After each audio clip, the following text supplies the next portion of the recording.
5 қараша әскери барлау күні. Олардың қызметі мен ерлігі көп жағдайда айтыла бермейді. Өйткені мемлекеттік құпия. Барлаушылардың әр тапсырмасы үлкен тәуекел мен қауіп қатерге толы.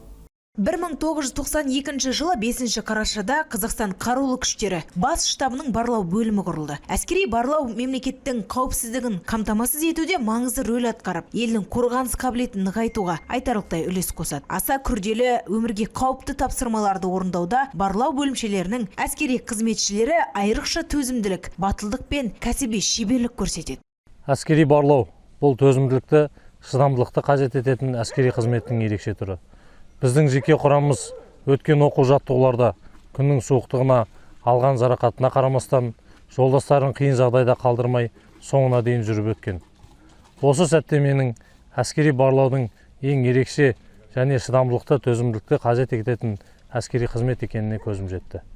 Бұл бөлімнің басқа әскери қызметтен айырмашылығы барлау бөлімшелерінің құрамы шағын. Скауттар шағын топтарда жұмыс істейді, жасырын әрекет етеді. Олар тез және кенеттен пайда болады, ал жұмысын аяқтағаннан кейін олар байқалмай қалады. Барлаушыларды көрінбейтін майдан жауынгерлері деп бекер айтпаған. Оңтүстік өңірлік қолбасшылығының барлау бөлімшелерінің жауынгерлері бұл сипаттамаға толық сәйкес келеді. Олар өз міндеттерін абыроймен орындайды.